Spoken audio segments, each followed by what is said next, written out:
Olá, bem-vindo a Divino Wine Club. Eu espero que você esteja tendo uma ótima semana. Bom, o vídeo de hoje, para alguns, vai ser uma introdução. Para outros, vai ser algo que vocês já dominam muito bem. A gente vai falar o que é o vinho. É, básico mesmo.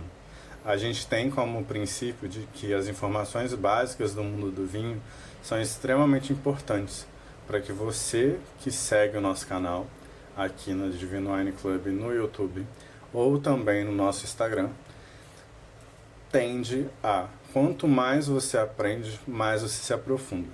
E é importante a gente falar disso. Então, para iniciar o que é o vinho, vamos lá. A definição de vinho, ela começa pelo princípio de que, na legislação, vinho é toda bebida fermentada por leveduras de uvas sãs e frescas. Ok? Então, o primeiro ponto é esse. O segundo ponto, e aí é um questionamento que acontece muito, é: existe suco de abacaxi, suco de pêssego e outras bebidas? Bom, até pode ser que em outros países isso exista, mas pela legislação que a gente tem aqui no Brasil, não. Vinho é apenas de uva. Essas outras bebidas a gente classifica aqui no Brasil como fermentados de. Então é fermentado de pêssego, fermentado de abacaxi e os derivados de cada fruta. Quando a gente entende que a gente tem um produto específico de uva, a gente precisa lembrar um vídeo anterior que a gente fez que fala sobre vitis viníferas e vitis labrusca. Vitis vinífera é a uva europeia. Vitis labrusca é a uva americana. A vitis vinífera, que é a uva europeia, ela é pequena e contém sempre semente. A vitis labrusca, que é a uva americana, ela é um pouco maior e ela, não é que ela não contém, mas ela pode não conter sementes. Tanto que quando você vai ao mercado e compra uva americana, até muita delas já vem escrito seedless, uva sem semente.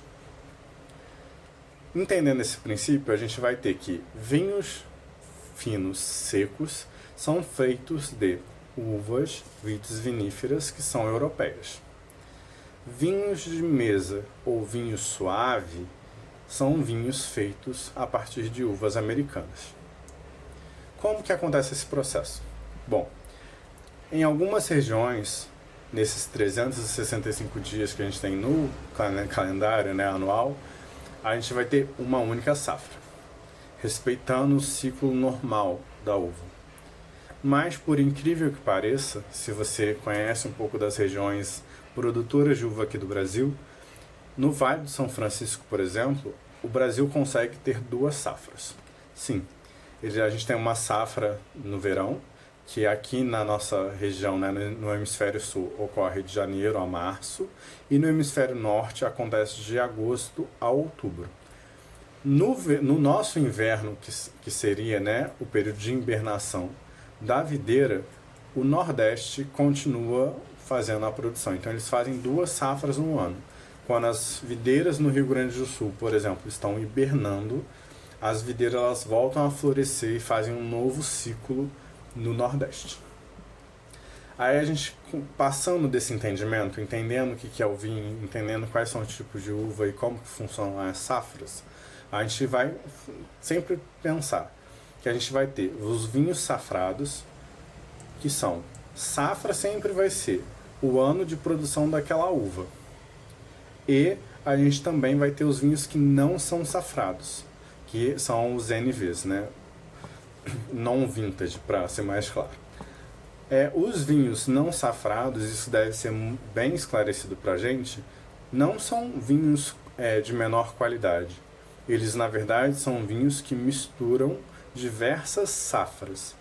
Então não confundam a ideia de que meu vinho não veio com um ano, é um vinho mais simples. Não, a gente tem muitos produtos no mundo da enologia que adotam a ANV, a non vintage, para conseguir chegar exatamente ao padrão de vinho ou de espumante que aquela vinícola está acostumada a produzir. E aí a gente já tem o produto, ok? Então, após a safra, a gente produziu aquele vinho. Um vinho ele pode ser varietal ou não varietal. Varietal, ele significa que ele tem uma quantidade específica daquela uva. Em alguns países, por exemplo, o mínimo para você colocar o vinho como varietal, eu normalmente defino, né, o nome que vai ao rótulo é de 75%, outros de 80%, como aqui no Brasil e em alguns países da América Latina. Na Europa é 85%. Então, por exemplo, se aqui no Brasil eu defino que um vinho ele é Cabernet Sauvignon, obrigatoriamente eu preciso ter pelo menos 80% de Cabernet Sauvignon dentro daquele produto. Os outros 20% podem ser agregados de outras uvas. E por que isso? Você pode ter uma safra muito boa, onde você alcançou uma maturidade muito correta para a uva.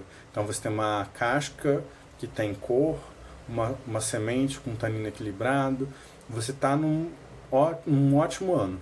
Então você não precisa fazer uma correção.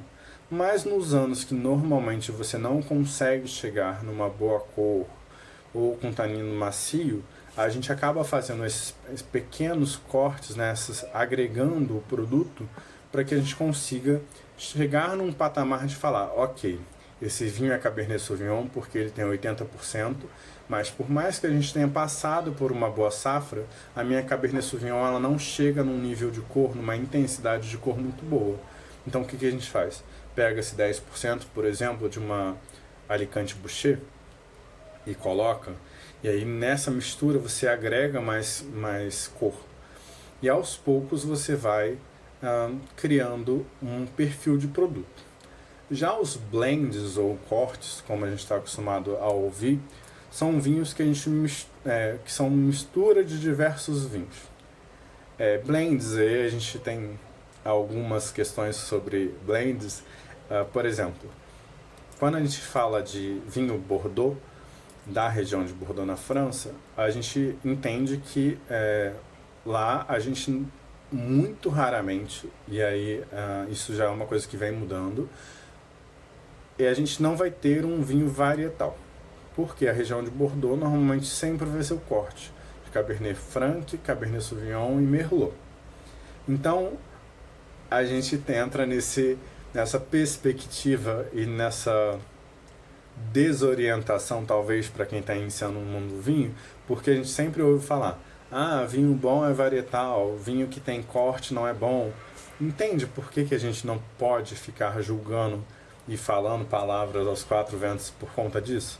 Porque a gente tem regiões extremamente tradicionais, principalmente na Europa, né, no Velho Mundo, que se utilizam do blend, do corte, para alcançar exatamente os perfis dos produtos de excelente qualidade. E a gente fala dos Grand Cru Classé, Champagne, Prosecco, sempre vai haver algum protocolo.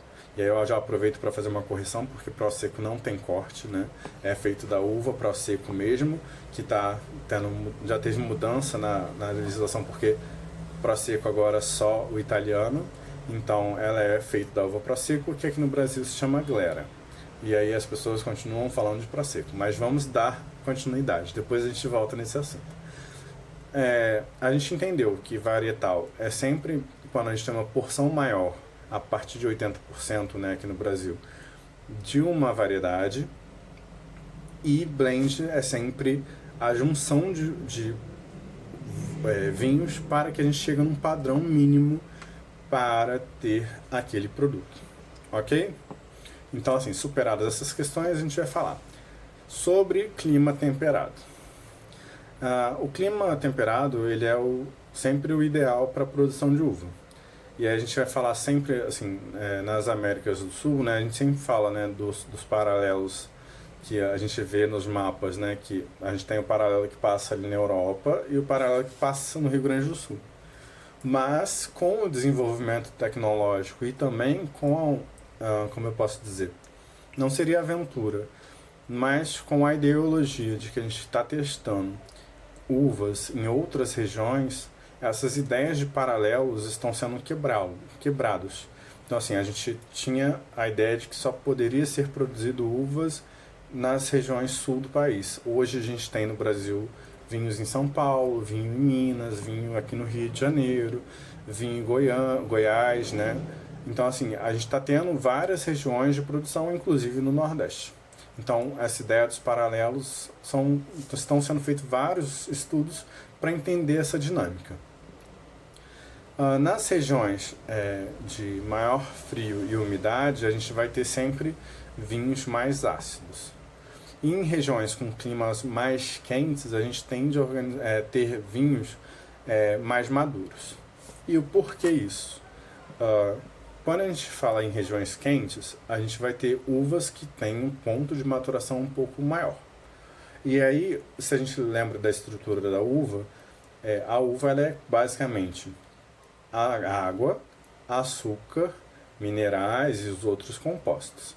Então, se a gente pensa na baga da uva, se é uma região muito quente, ela não vai estar sempre ali hidratada, ela vai passar por um leve processo de desidratação no processo de maturação normal. Então, ela vai ter menos água e muito açúcar.